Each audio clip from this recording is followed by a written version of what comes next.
السلام علیکم دوستو، امید ہے آپ سب خیریت سے ہوں گے۔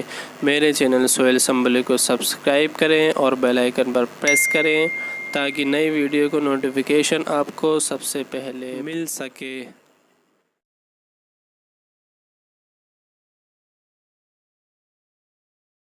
السلام علیکم ورحمۃ اللہ وبرکاتہ۔ تمام ہی اہل اسلام، اہل وطن اور متعلقین حضرات کو عید کی بہت بہت دل کی گہرائیوں سے مبارکباد۔ عید جس کے معنی خوشی کے آتے ہیں عربی زبان کے اندر، اور عاد یعود سے یہ لفظ بنا ہے جس کے معنی آتے ہیں بار بار آنا، لوٹنا۔ چونکہ ہر سال یہ موقع آتا ہے اس لیے اس کو عید کہا جاتا ہے۔ عید کا ایک ظاہر ہے، عید کا ایک باطن ہے۔ عید کا ظاہر تو ہمارے سامنے ہے کہ ہم خوشیاں مناتے ہیں، ایک دوسرے کو مبارکباد پیش کرتے ہیں، ایک دوسرے سے گلے ملتے ہیں اور خوشیوں کا آپس میں تبادلہ کرتے ہیں۔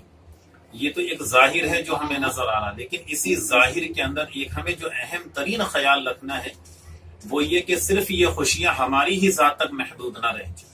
آج بہت بڑا المیہ یہ ہے، بڑے افسوس کے ساتھ یہ بات کہی جاتی ہے کہ 3 منزل مکان ہمارے بنے ہوئے ہیں، عالی شان مکان ہیں، شاندار لباس ہم زیب تن کیے ہوئے ہیں، عطر سے پوری طریقے سے معطر ہیں، مرصع اور مزین ہو کر نکل رہے ہیں، لیکن ہمارے پڑوس میں جو جھوپڑے پڑے ہوئے ہیں اور وہاں کے چھوٹے چھوٹے بچے کہ جن کی صورت حال یہ ہے کہ وہ ماں نے اگر آلو بنا دیے تو انہیں لے کر بازاروں میں فروخت کر رہے ہیں، اور اگر ماں نے چنے بنا دیے جو چنے لے جا کر بیچ رہے ہیں۔ ذرا سوچیے یہاں پر رک کر، کیا عید ان کے لیے نہیں ہے؟ کیا خوشی ان کے لیے نہیں ہے؟ اگر نہیں ہے تو پھر ان کے لیے عید کا موقع، ان کے لیے خوشی کا موقع کون سا ہے؟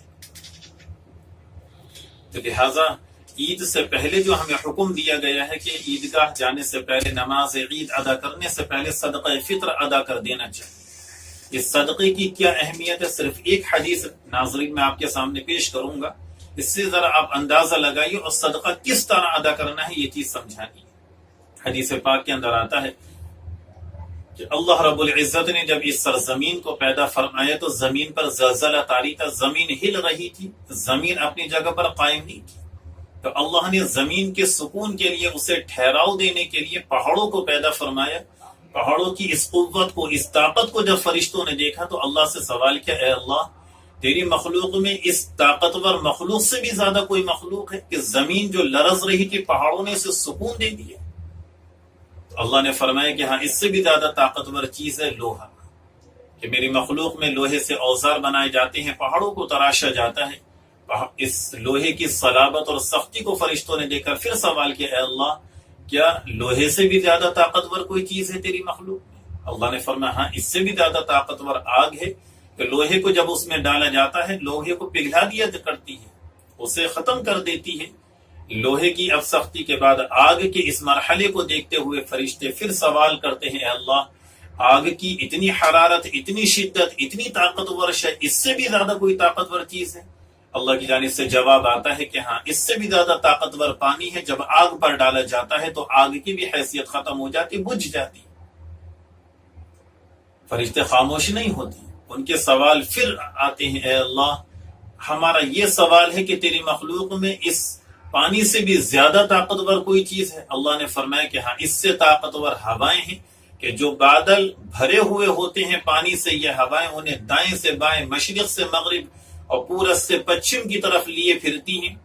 اب فرشتے آخری سوال پھر کرتے ہیں، اے اللہ اس سے بھی زیادہ طاقتور تیری مخلوق میں کوئی چیز ہے؟ اللہ کی جانب سے عجیب جواب آتا ہے میرے عزیزوں۔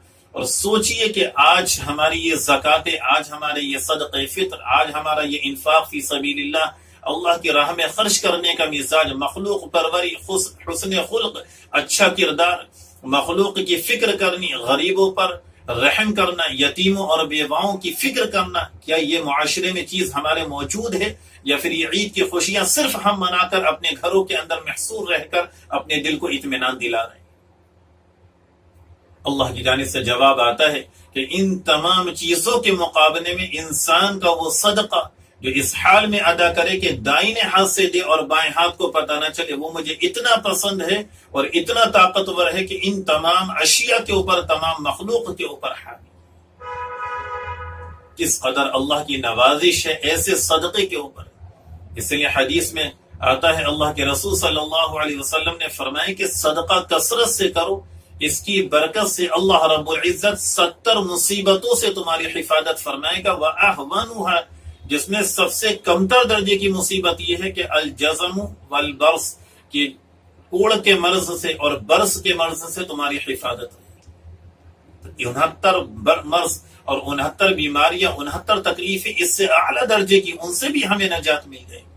یہ صدقہ جو بری مصیبت سے حفاظت، بری موت سے حفاظت فرماتا ہے، مصیبتوں سے حفاظت فرماتا ہے، آخری وقت آدمی کو کلمے کی توفیق ہو جاتی ہے۔ لہذا ہمیں سب سے زیادہ فکر اس عید کے تعلق سے یہ کرنی ہے کہ ہمارے پڑوس میں کوئی ایسا غریب نہ رہے کہ جو اس عید کی خوشیوں کے اندر گھر پہ اپنے دل کو محسوس کر رہ جائے۔ کوئی نوجوان بیٹی ایسی نہ رہے کہ جس کے سر پر دوپٹہ نہ ہو، جس کے تن پر لباس پہننے کے لیے نہ ہو۔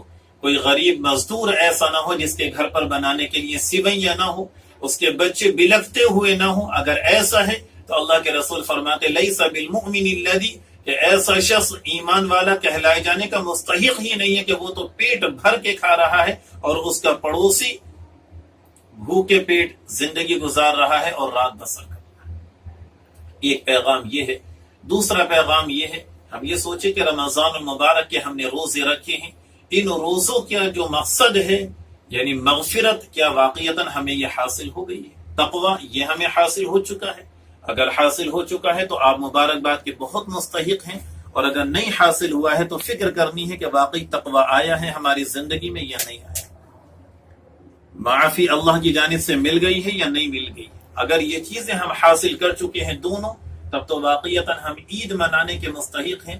ورنہ سمجھ لیجئے کہ عید صرف اس کا نام نہیں ہے کہ آپ نے نئے لباس کو زیب تن کر لیا، آپ نے خوشبوئیں لگا لی، سرما لگا لیا، آپ اپنے گھروں سے نکل کھڑے ہوئے، بلکہ عید اصل میں اسی شخص کے لیے ہے جس کے بارے میں اللہ کی جانب سے فیصلہ ہو جائے اس کی مغفرت کر دی گئی، اس کے لیے معافی کا اعلان کر دیا گیا، اس کا دل اتنا پاکیزہ ہو گیا کہ وہ گناہوں سے بھی بچ رہا ہے اور مخلوق کی بھی فکر کر رہا ہے۔